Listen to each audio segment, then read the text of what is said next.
Okay, I think my first question is going to be where were you born and where did you do most of your growing up?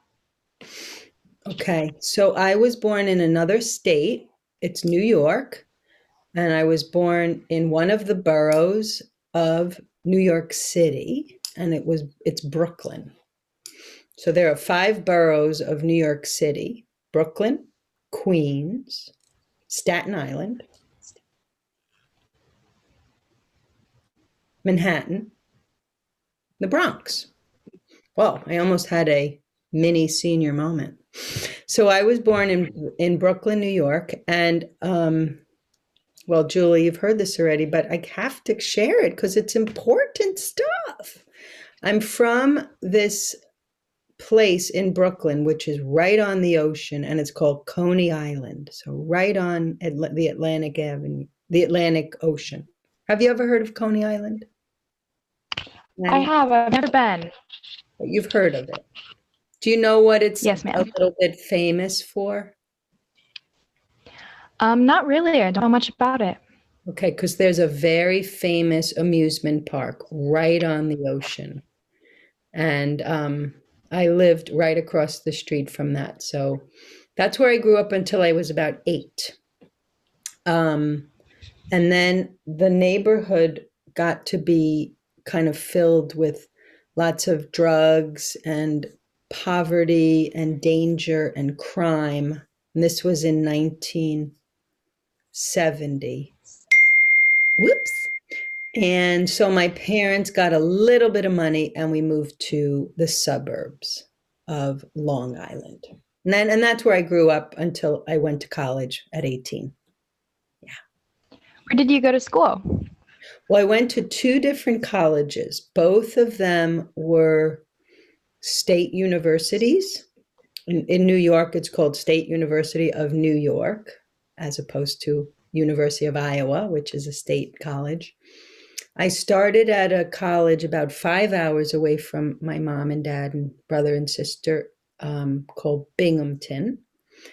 And then when I was a sophomore in college, my second semester, with the support and nudging of my parents and a really good flute teacher, I transferred to another state school called Purchase, really close to Manhattan. And that's where I studied music. Yeah. What instruments do you play? So the instrument that I went to college for is the flute. And I started that like most kids in band when I was 10. And I loved the flute right away. And in fact, when I was in 6th grade, my grandma bought me my own flute.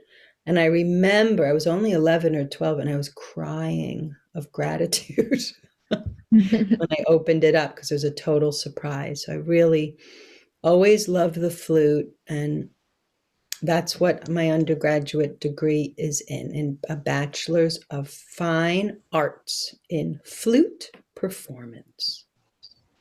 That's so cool. I wish I was talented with an instrument. What is it about the flute that just is so amazing for Well, I mean, I think when I was 11, I liked that it was silver.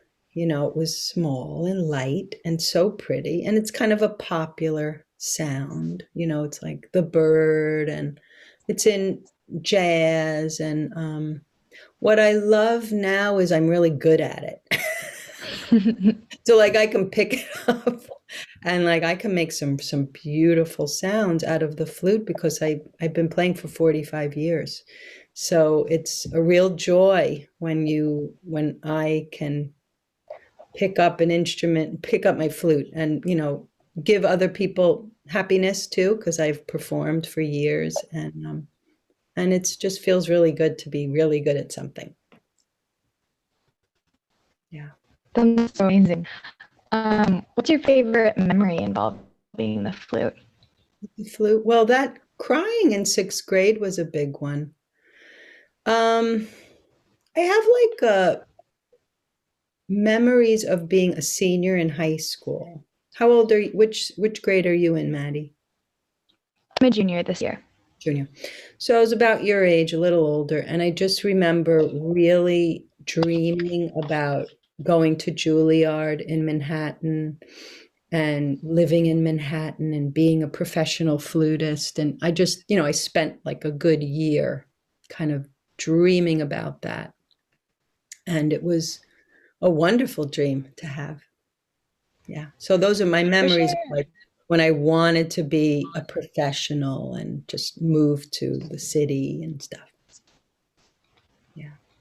Yeah, totally. Let's see. How does music impact your daily life? Does it impact your daily life?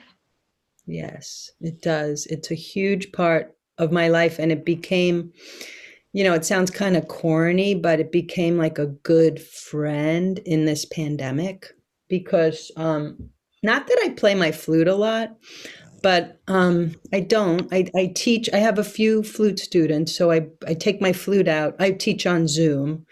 And when I take my flute out, I usually play a little bit after I've taught. So I do play every week, like 4 times. But music, what I do a lot now is sing. And it sounds kind of funny, but I sing on Zoom. There are many different, they're called song circles. And they're just these really beautiful songs that are pretty simple. And they just have amazing messages like, you're okay where you are, or life is unfolding as it unfolds, or trust right now, or you are here and whole. So I go to some of these song circles, and when you sing on a song circle, you can't sing with other people at the same time, as you know. So I'm just singing in my house alone, but there's a leader teaching us these really kind of profound and meaningful, simple songs. And in this terrifying, lonely time, it's the knowing how to sing and harmonize and love music has been a real gift. So, and on top of it, I'll play the piano and then I'll play the guitar and like sing my heart out and dance. And, I just listen to music and watch my favorite artists on YouTube, the normal. Um, has music always been kind of a coping mechanism for some just emotional hardships? Um, I don't know if I use it. Like, that's a really good question because I am using it as a coping mechanism now in this year. But I think it's always, maybe it was just so always there and so integrated and woven into my life. I never really even thought of it like that. So it's a really cool thing to think about. I think a coping mechanism was probably breathing in, when I'm really stressed out or meditating. Yeah, I've been doing some meditation recently too. Yeah. Um, Good. was what did you end up doing for your career? You had said you had dreamed of going to Juilliard and having music involved. How did that ended up happening for you? Yeah.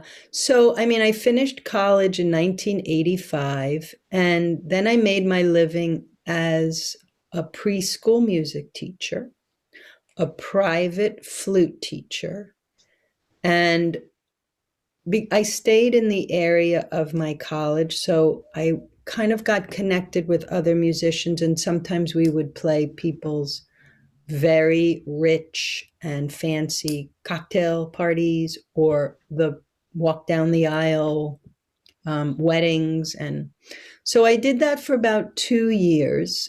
And I was making my living that way. I was a youngster. I was like 23, 24, 25. And then I decided to go to graduate school at the urging of my mom and dad, who were both educators.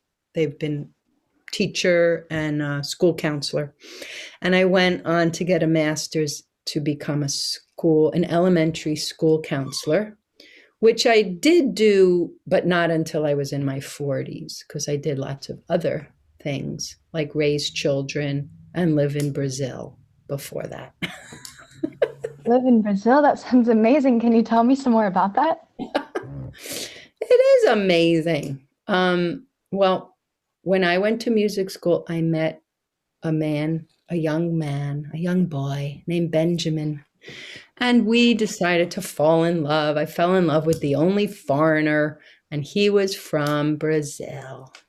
So after a long, circuitous trajectory, we married at 30 years old, and I moved to Brazil 2 weeks after we got married. And I got to live there for 2 years. Yeah. Did you continue to immerse yourself in music when you were in Brazil? Yes. In fact, I made my living playing even more weddings in Brazil. And I will tell you the best story about that. So I got to Brazil and I'm not going to lie, I was very sad because I did not speak Portuguese. And the only person I knew was Benjamin, who I didn't Mhm. really know that well because we had been broken up for many years. It's a long story. Um, but I had been there about 6 weeks, and I was a flutist. I was still playing, and I was very good because I was only 30, right? And I finished college about 23. Um, and Ben is a musician too here in Iowa City, and he was friends with lots of musicians. And one day he told me, "You're getting picked up in 20 minutes by a married couple. They're about our age, and they're going to take you to a church, and you're going to play a wedding." So I remember I was very animated and excited to learn Portuguese, and I'm not inhibited to make mistakes and stuff. So I was like, okay, that sounds fun. And they picked me up, and I trusted them, and I really could not speak to them much. But because we were playing music, it was like we kind of could speak the music language, and they spoke like a teeny bit of English. But I will never forget like going to this church with strangers and not being able to communicate, but playing a wedding. It was really, really cool. So It yeah, sounds like music has just kind of been your way to connect with people. I think oh yeah, is that's really beautiful. I agree. I feel very grateful for that. Yeah. You said that you went back to your master's as an educator. How do you think that music connects to education and how it impacts children growing up? Mhm. Well, the first thing I'll say is the fortitude, perseverance, stamina, dedication, responsibility that you need to have in music translates to every part of my life. Like those skills helped me move forward with a master's and become a school counselor, become a mom, just everything, everything. Um, as far as I mean, what I did when I was a school counselor, and I'm done being a school counselor, but I did it for 14 years. And I always used music in my lessons, and um, just the sensibility, like the idea of listening. You have to listen with music, you have to listen with people, and just kind of like vibing at the same time, like having like be able to read the room a little bit. I think it helped me be a better counselor because I had played music with others, and you really have to have a very like sensitive ear if you want it to sound good together. So I would say it's in some ethereal way very much connected, and I connected it because music is so fun with kids. So I'd be the school counselors, like, singing about my body and feelings and things like that. Yeah. I wish my counselors did that. Yeah. Where did you go to undergrad, your elementary? I'm actually from Oklahoma. I moved here for my freshman year of high school, and I went to an elementary school. It was a public elementary school, and I don't think I enjoyed it very much. I moved there from a different place in second grades, and I've never been very good at making friends. But Mm. it was in middle school that I think I really met my friends. I went to a performing arts school that was a combined middle school and high school, Mm. and I think I really found myself there. I really enjoyed it. Cool. I'm going to want to hear about that. I cannot wait to tell you. What ended up bringing you and Ben to Iowa? Well, he got the job here at the University of Iowa in the music department. So we've been here 22 years and I've loved it, except the last couple years. Personally, I don't love the way Iowa's going, but I'll have to live with it for now. Politically, that's all I'll say. Okay. What's your favorite part about the university and just kind of Iowa City? Well, so do you know Iowa City, Maddie? A little bit, not as well as some of my friends do, but I'm getting to know it. Are you now in Iowa City? Yeah, I'm in Coralville currently, so we go into the city Oh, okay. You're in Coralville, Iowa. a lot. Hmm. Okay, understood.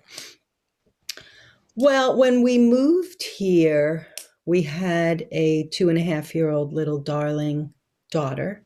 And it is just a great place to be with kids, the library and the parks and like the summer camps and the preschools and the friendly people and being from New York, I constantly in the beginning when I was first in Iowa would be like, God, I'm glad I'm not on the highway. I'm so glad there's no traffic. Like, I could just roll my little stroller baby and go into the library. I mean, it was so accessible and so easy. City Park pool. I mean, everything. I love it. And it had some museums. And then I can go to classical concerts at the U and jazz concert. And I mean, it's endless, the theater and really cool people, really smart people. I made like really warm, smart friends. I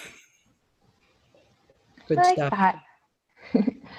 Um, let's see. Where is there anything that you haven't explored in the music world that you want to or that you plan to? Good question. My dream is to be able to play funky electric bass. And I bought a bass 3, 4 years ago because I play guitar. So you'd think it's kind of connected, but for me, it's very challenging.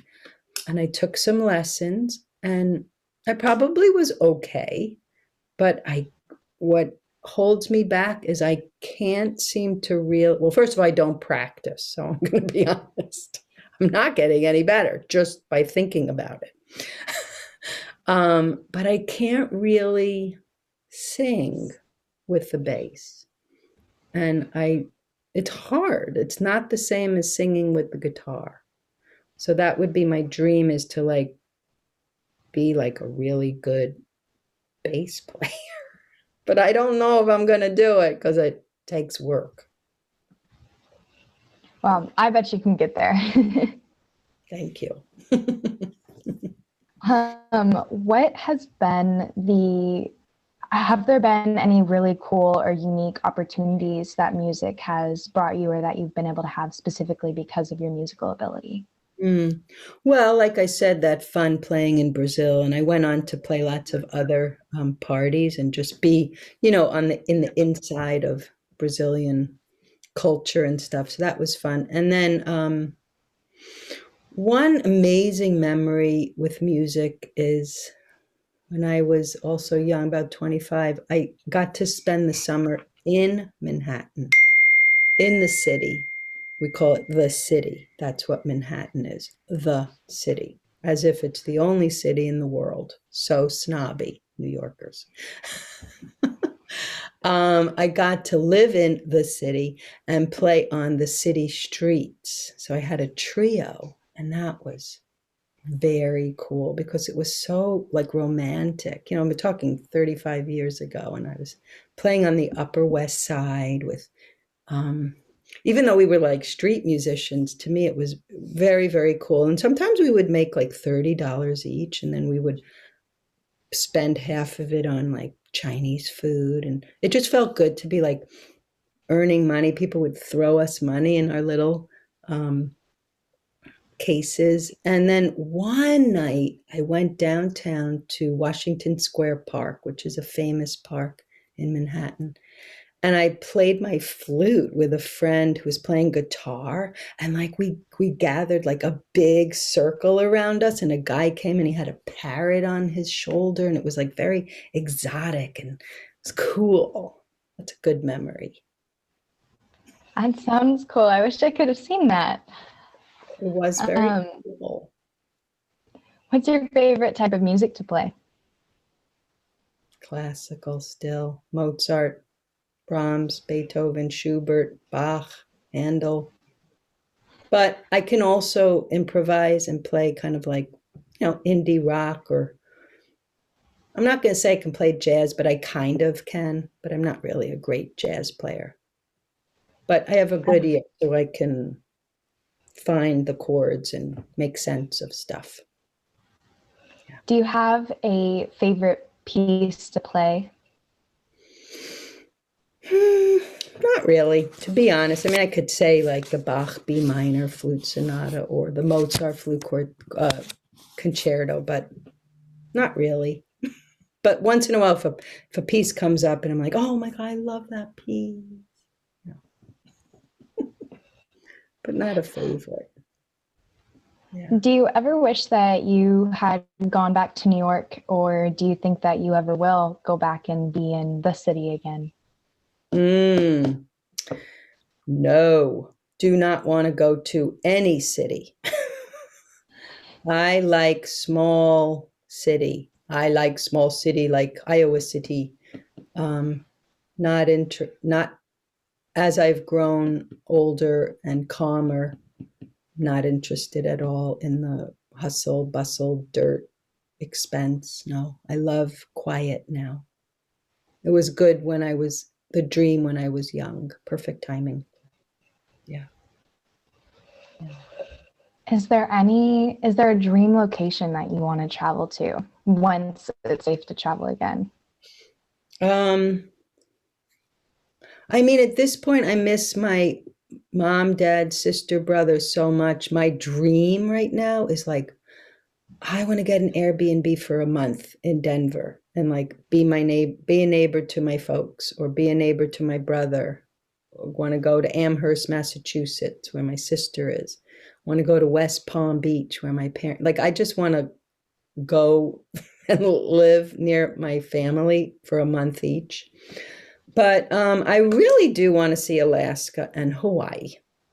And I do want to see the Redwood Forest. And I want to go to Seattle and somewhere in like Asheville, North Carolina. And there's just so many beautiful places in this country. That's where I'm sort of at right now. Not so much international travel. I think I'm skittish from the pandemic, to be honest. For sure. Yeah. Speaking of, what is kind of the first thing that you're going to do once everybody's vaccinated and the bans are lifted? Wow. Um, Probably take my car and go visit all my girlfriends with a mask and give them the biggest, longest hug and cry. Just I hold a girlfriend as a friend and just, yeah, that's, I feel like, yeah. So I think that like my last kind of question is, I've heard it said many times that music is kind of the international love language and the language of the soul. Do you agree with this? I agree with the soul part. Maybe not. I mean, yeah, we could throw love in there, but I agree that because it's kind of untouchable and inexplicable, that I do believe it touches upon something like energetic and deep and kind of uncovers some memories or rememberings from ancient times, to be perfectly honest. I think it comes through generations. And yeah, I think it's a pretty profound thing to connect with music. And I can't imagine the world without music. It would be so strange, but it's so hard to like grasp it. Like, what is it? You know, you blow out, you make a sound, someone else does something with a string, and but it's so beautiful, and it's so and I think everybody can,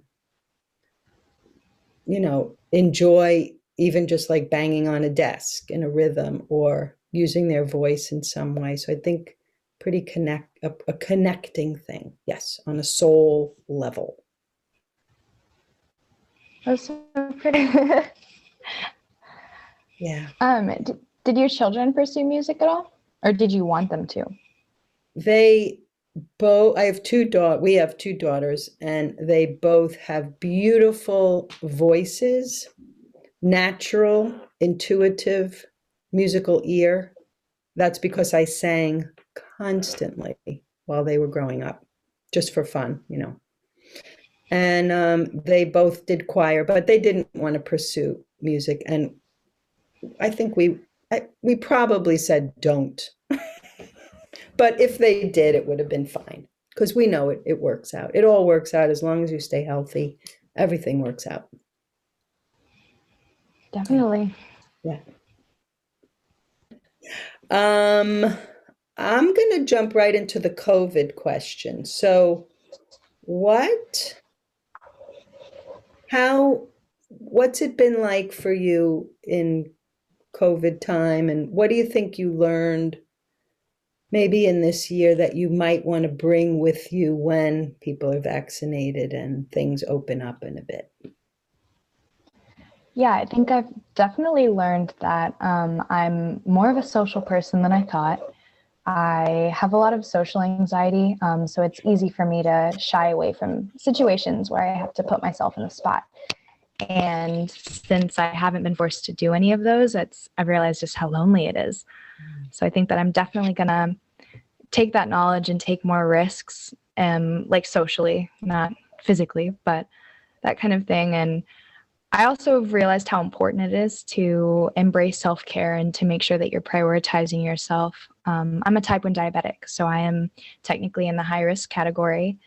And at the beginning of the pandemic, I didn't really think of it as something that could affect me. Like I followed precautions and everything, but it was still like, I'm young, I'm sure this won't impact me very much. And then I started to think about it, and recently, and so yeah, this is definitely something that I should always be focusing on my health. So I think I'm definitely going to take that going forward.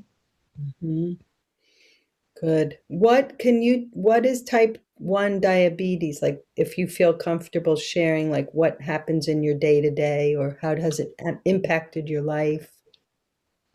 For sure. So when I was 8 years old, I got really, really sick in January of 2012. I just had a really bad case of the flu. I was bedridden and almost hospitalized.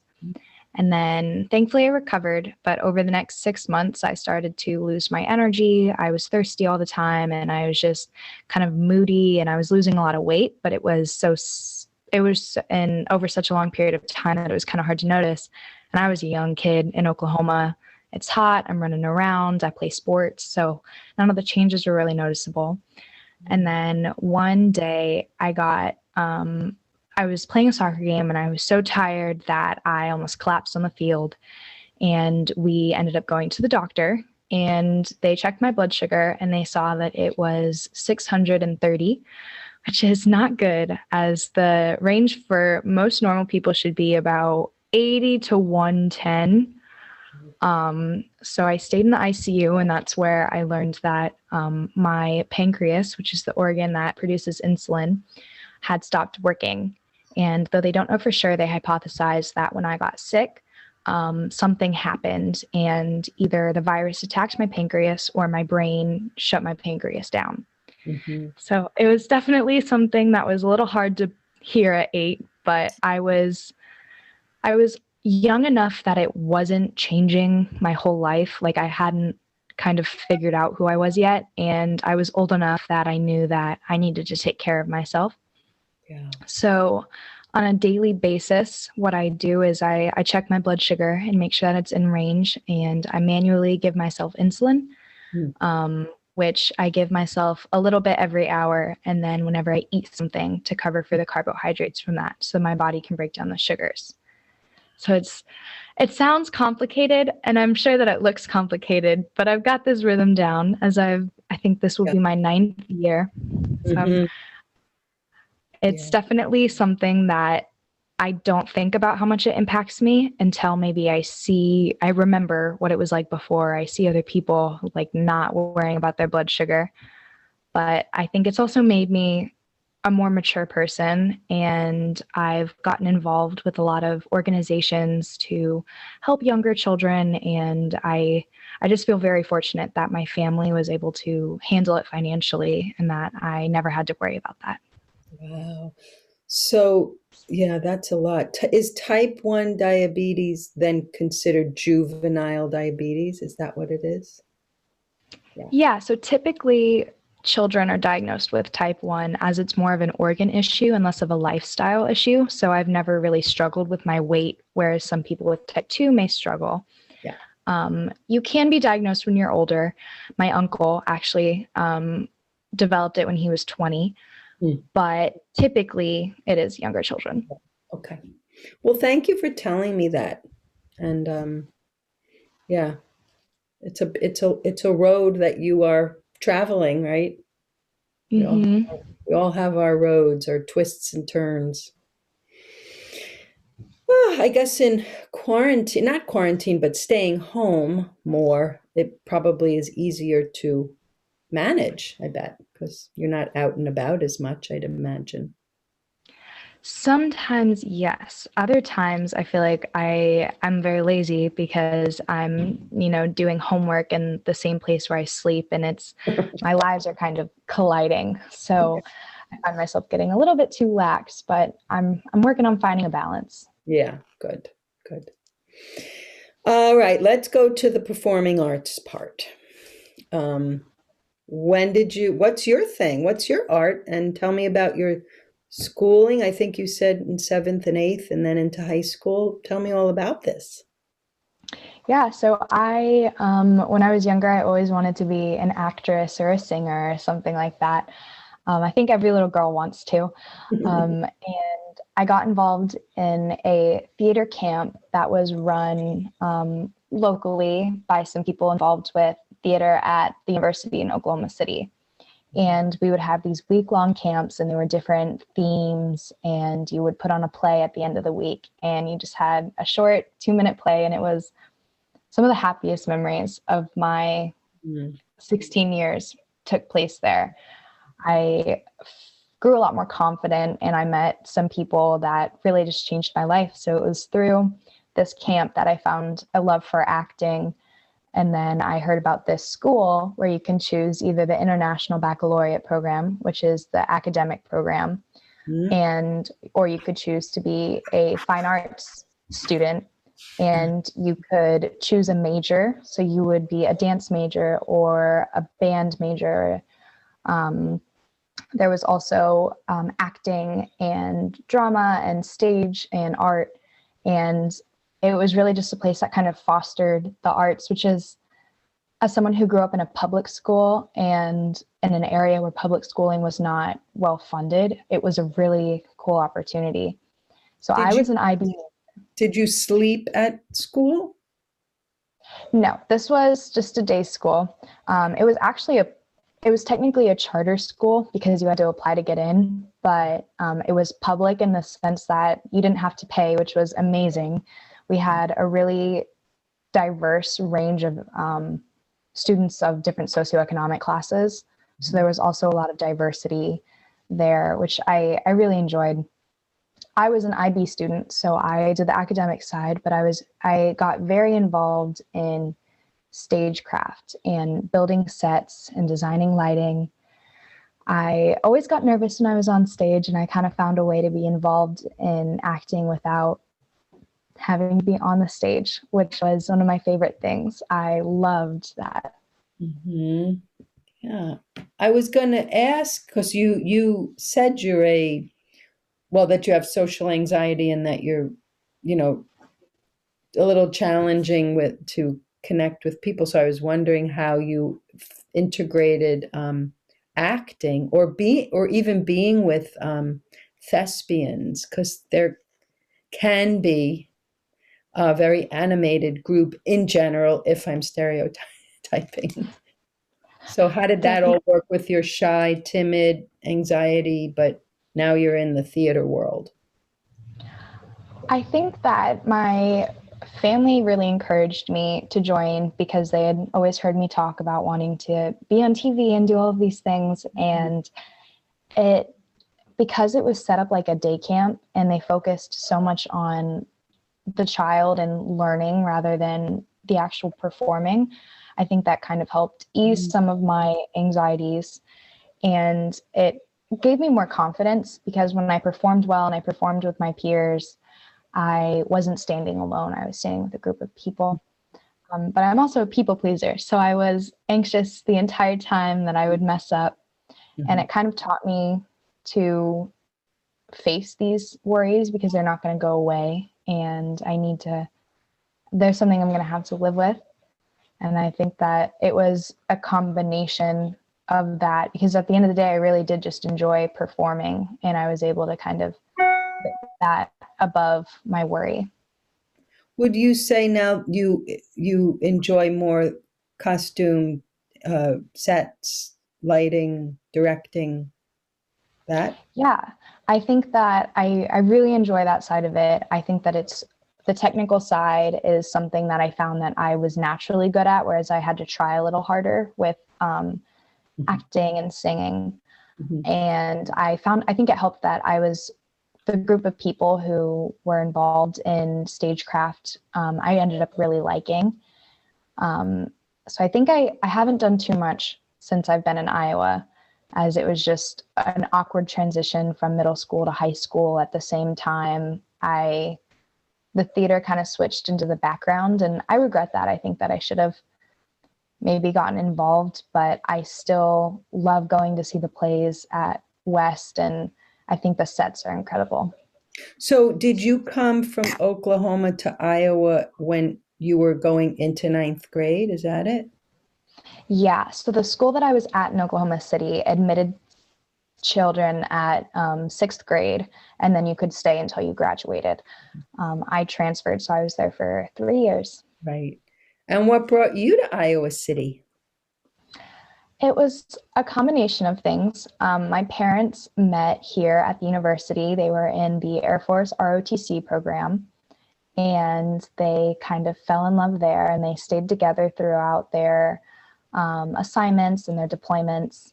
And we ended up a little bit of everywhere until my mother left the military when we were living in Texas because she had my sister. And at this point, that was two children. And she decided this really just, there was no way for her to advance in her field and my dad to advance in his and them to stay together. So my Mhm. mom decided that she would leave and she went to law school and we moved to Oklahoma City. Well, a couple different places in Oklahoma, but we ended up in Oklahoma City. And my mom was a practicing lawyer and she got a job opportunity in Iowa. We had kind of been looking at leaving Oklahoma for a little bit. The political climate was getting very tense, and there was a lot of issues with school funding. Public school was not a priority. There was a lot of religious private schools that were kind of taking precedent, and I really enjoyed public school and I wanted to have a good education. So that was Yeah. one of the motivations. And my mom just got this job offer that fell in her lap in Hmm. here where they went to school. So stars kind of aligned. Yeah. So you're at West High? Yes, ma'am. Oh, very nice. Very nice. My children went to City High, so I know. Are you in the show choir like my kids were? No, unfortunately, I didn't have room on my schedule as I chose journalism. Uh-huh. Cool. Wow. So interesting, isn't it? People's lives. Um, what's been challenging for the family with COVID? What's been happening in the house? You have a sister, mom and a dad. Anybody else in there? My two dogs. I've got my mom, my dad, my sister, and my two boxers, Jack and Ruby. It's been it's been good. My mom has the ability to work from home, so that's been nice that she's able to stay safe. But there also aren't a lot of attorneys in her office, so she can safely go there. I think the most challenging part has been adjusting to online schooling, because you've got my sister and I both doing schooling kind of independently. And I've always been very gifted academically. It's something that I have never struggled with too much. But this year has been, I've always heard that junior year is the hardest year. And I think I definitely agree with that. There's a lot of challenging classes and I'm kind of teaching myself, but it's definitely taught me that I can persevere. And if I put my mind to it, I can definitely educate myself. We worried a little bit about my dad. He is a pilot, so that was kind of touch and go for a while. He was lucky enough to not be furloughed and maintain his job, which is nice. And they're flying again, and they're being safe. So we haven't had any issues with COVID in my house. So he's like a commercial pilot? Yes, he left. He officially leaves the Air Force, I guess, this year. He had like his retirement celebration last year, and then he's just finishing up some paperwork. Wow. Fascinating. Okay. So what are you looking forward to when we're safely vaccinated? Travel or theater? What do you dream about?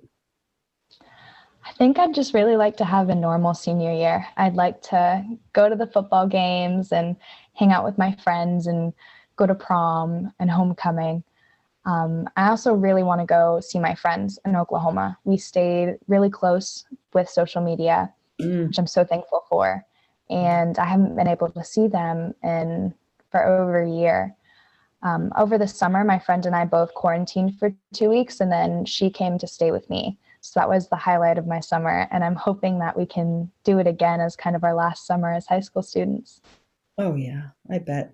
I bet this summer will be easier to do that. I Yay. hope so. Right, you'll be a senior in high school. Yeah, that'll be good. No matter when this happened, whatever stage we were at when this happened this year was such a challenge. Um, how would your good friends here or half describe you, Maddie? Like, what would your friends say? Oh, Maddie is. Hmm. I think they would probably say resourceful. I tend to be studying a lot and kind of involved in school, so academic and resourceful in that sense. Um, Caring. I think I'm called the mom friend of the group. I always have snacks, and I'm always that person that my friends call when they've got to talk to somebody, which I think is something that I'm very happy I get to be for them. Wow, beautiful. That's great. So nice that you recognize that too, that it's such a gift to like be a listener, to be a person who can be called upon to be, you know, supportive. But I'm like that too, and my younger daughter's like that, and she and I talk about self-care, that you can't let it happen too much. Like you have to protect your boundaries, but yet you want to be super caring. So it's a lifelong lesson to like be a giver and a carer, but also care for yourself. Yeah. Right. What's your favorite school? Like, what are you studying? Like right through the year, what were you like, wow, this is amazing?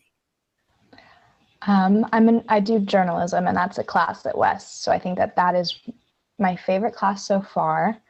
Mm. I also have a big interest in psychology, And I'm not taking that class now, but I've planned it into my schedule for next year. So I'm very excited to take that course.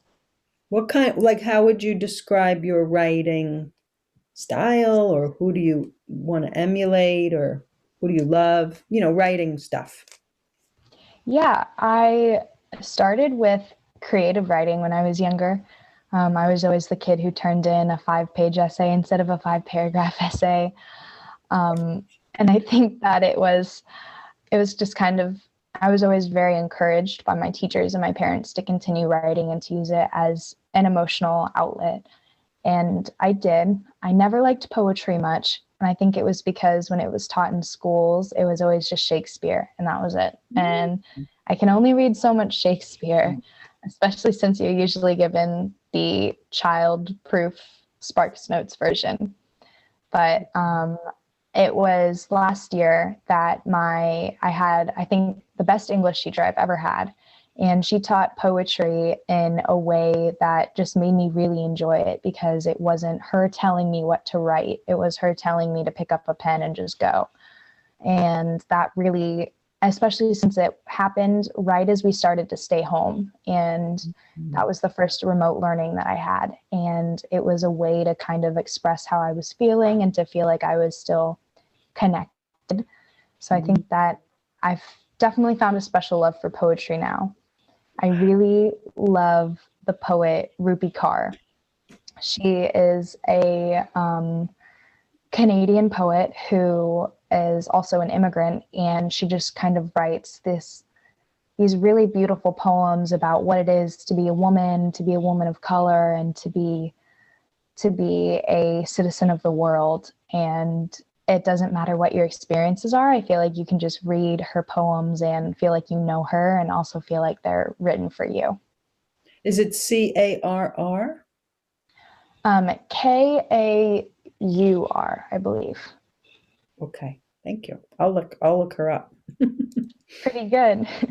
Wow, that's a really, really wonderful story, what you just told about that you didn't like or think that you like poetry, but then it happened at this time that you had this wonderful teacher, and then during the beginning of the shutdown. That's something I bet you'll remember. Just your segue into this whole expansive style, which I know nothing about poetry, but I know that it touches upon a different thing in here than like a novel or an essay.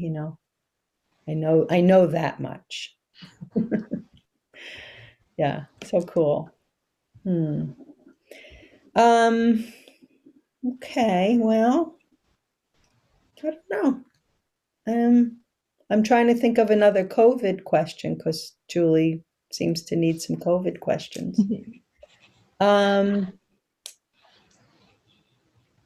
yeah, well, I asked what you're gonna do after. Well, how have you kept yourself like entertained or content? Besides, I know you have to work, at schoolwork, but what do you do for fun? I guess I'll say. Well, I'm a soccer player, so I've been able to continue playing. It's contact without being too much contact, so it's pretty safe to play in a mask. Mm, Um, I'm in the transition period from the time where I play with an outside club versus the time where I play with my high school. So we're getting mm, ready to do tryouts for high school. That'll be coming up over spring break. So I'm looking great. forward to that. It's Yeah. definitely something I enjoy. Yeah. Um, let's see what Do you else. like run in the house to keep your, aerobic capacity up and stuff? Um, I try. So I actually was injured in November. I've had an injury that keeps coming back. It's stress fractures in my tibias, which are not near a runner, but I've been doing physical therapy for that, which keeps me active, and I've been lifting a lot of weights. I really like lifting weights. It makes me feel strong. It makes me feel confident. Yeah, and you can do that at West. hmm Yeah, so I've been able to lift with my soccer team and a couple girls from the softball team. Are you choosing to go back to school in person next week or next try? I will be staying online. I just think that I've kind of been online all year and I've just settled into a rhythm. And also, I'm a little worried with the second variant in Iowa City. And diabetics have just, type 1s have just been moved up to the high risk category with some new research. So I figured probably should just stick with what I know. Yes, good. And your sister, is she younger than you or older or what? She's younger. She's 14, so she's in eighth grade. She will be having her first year of high school next year, and I'm very excited as it will be my senior year. So I'll kind of pass the torch. Think it'll be fun. Maybe you can drive her to school. Yes, I joked around and told her I would make her ride the bus, and my dad threatened to make me take the bus. So I will definitely been driving her. Cute. Oh, very nice. Where do you want to travel to? Like, what's a dream of yours? I've always wanted to go to Europe. I have never been. And I think that one of the things I've heard is that the hard part's getting to Europe. And then once you get there, you can kind of travel all across Europe for relatively cheap because of their open border system. So I think that that is something my dream would be to be able to backpack across Europe and go to London and Edinburgh, Scotland. And I'd also really love to go to India. I think that I've heard so many just interesting things, and I've watched a lot of documentaries about the food and the culture, and it just seems like a really interesting place. Imagine. Yeah, amazing. I hope you do get to go to Europe. I'm sure you will. It's Hope so. yeah, very doable because the train system in Europe is really good. So you can just hop and go. I Me and my best friend, we're still best friends.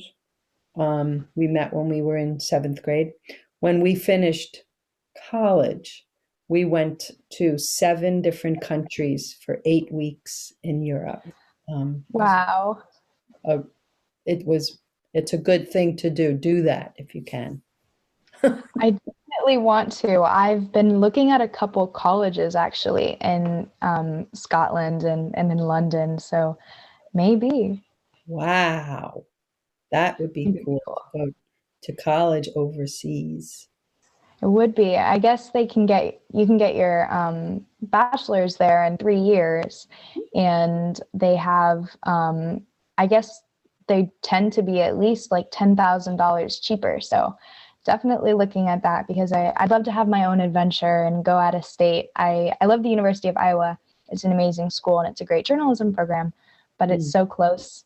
I kind of I want to have an adventure. So anything out of state is kind of expensive. So who wow, knows? out of country. Out of country, we'll see. I'm sure that the overseas payment is a lot, but I think the experience would be worth it.